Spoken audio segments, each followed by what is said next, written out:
এই মুহূর্তে আমি সরাসরি চলে যাব অধ্যাপিকা অনুরাধা রায়ের কাছে। আপনার কাছে যেটা জানতে চাইবো যে এই শিক্ষা মহল থেকে বিভিন্ন শিক্ষাবিদ তারা মনে করছেন যে এক্ষেত্রে এই সিদ্ধান্ত শিক্ষায় গেরুয়াকরণ। তো আপনি একজন অধ্যাপিকা, আপনি কি এটা মনে করেন? যদি না মনে করে থাকেন, কি ব্যাখ্যা আপনার?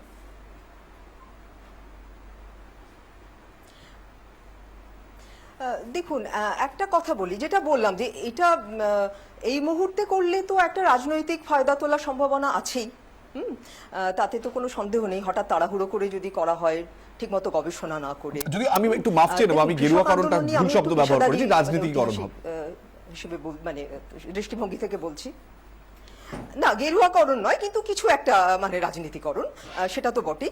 তো এখন এটা হতেই পারে। দেখুন, তেভাগা আন্দোলন তো বিরাট কৃষক আন্দোলন, তাতে তো সন্দেহ নেই। কিন্তু এটা তো ঠিকই যে একটা রাজনৈতিক দল বা একাধিক রাজনৈতিক দল থেকে তাকে মিথ বানানো হয়েছে।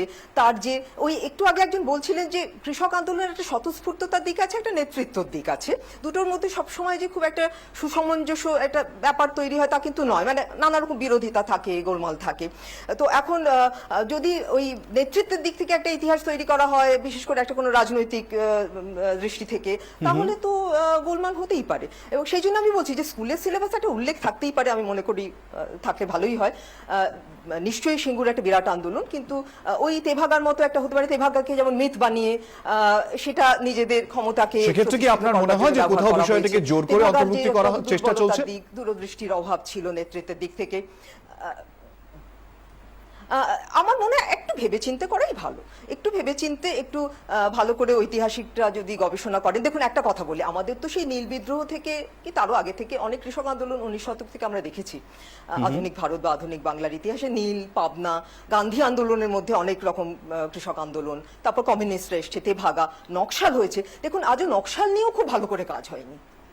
তো হঠাৎ করে সিঙ্গুর টা এক্ষুনি সিলেবাসে চলে আসা, মানে আমার একটু অসুবিধা হচ্ছে আর কি।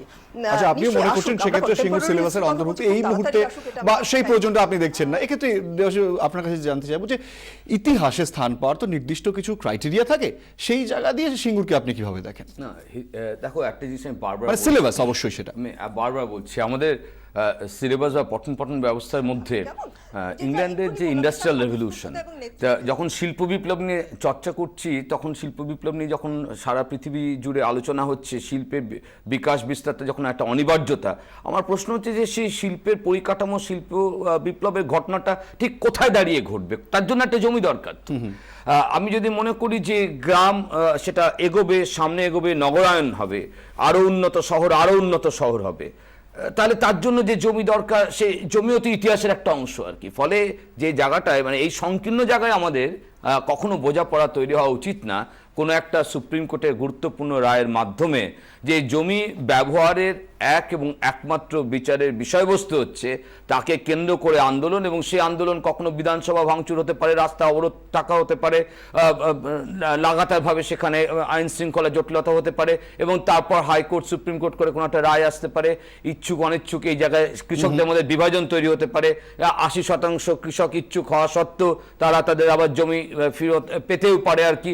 এই সমস্ত বিষয়টাকে আমরা কখনোই শুধুমাত্র জমি ব্যবহারের প্রশ্নে, যে ইতিহাসের জায়গা তৈরি করে নেওয়ার প্রশ্নে, সিলেবাসের জায়গা একটু আপনাকে জানতে চাইবো। এই গৈরিকরণ শব্দটা যেখান থেকে এলো আমার মুখে, বিজেপির ক্ষেত্রে এই ধরনের অভিযোগ এর আগেও পাওয়া গিয়েছে, সেই মানসিকতাটা বারবার বিভিন্ন সময় বিরোধিতা হয়েছে। তো এটাও কি কোথাও একটা অন্য এই ধরনের মানসিকতা আপনার মনে হয়? দেখুন, এই দিদি যে কথা বলছিলেন, তিনি কিন্তু একই আশঙ্কার কথা প্রকাশ করেছেন, এবং উনি খুব সঠিকভাবে এই কথাটা বলেছেন যে এই বিষয়টা নিয়ে যদি কেউ সাবজেক্টের জায়গায়, যেটা আমি আগেও বলেছি, পঠন ব্যবস্থায় সেই উপাদানগুলো তো থাকবে, রাজনীতি মুক্ত একেবারে সাবজেক্ট জমি তার ব্যবহার, এবং সেখানে যদি এই আন্দোলনের কোনো বিষয়কে আনতেও হয় তার জন্য উপযুক্ত গবেষণা দরকার। আমি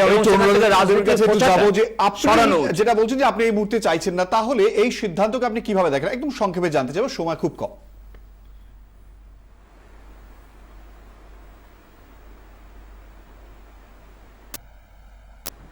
হ্যাঁ, আমাকে বলছেন? একদমই, আপনাকে বলছি। হ্যাঁ, আমাকে বলছেন কি? হ্যাঁ, আপনি বলুন অনুরাধা দেবী, আপনাকে জিজ্ঞেস করছি। হ্যাঁ, আচ্ছা, না, আমার যেটা মনে হয় যে ওই যে, হ্যাঁ, হ্যাঁ হ্যাঁ একটা কৃষক আন্দোলন নিয়ে আলোচনা করতে গেলে অনেক প্রশ্ন ওঠে, বিভিন্ন কৃষক আন্দোলন নিয়ে আলোচনা হয়েছে, এসব প্রশ্ন উঠেছে। কৃষক বলতে কিন্তু একটাই মনোলিথিক গ্রুপ নয়, তাদের মধ্যে নানা ভাগ থাকে। হ্যাঁ, বড় চাষি, মাঝারি চাষি, ছোট চাষি, তাদের পারস্পরিক সম্পর্ক, হ্যাঁ তারা সবাই মিলে আন্দোলনটা করছে কিনা, তাদের এক একজনের উদ্দেশ্যের মধ্যে বিরোধিতা আছে কিনা, হ্যাঁ মানে এগুলো দেখতে হয়। আচ্ছা, বহিরাগত যারা, বাইরের লোকেরা তো কৃষকদের মানে আপনি কি চাইছেন তার মানে এই মুহূর্তে অন্তর্ভুক্তি হোক কি না হোক? একদমই সংক্ষেপে, আমার সময় একদম নেই। মানে তেভাগা ইত্যাদি, হ্যাঁ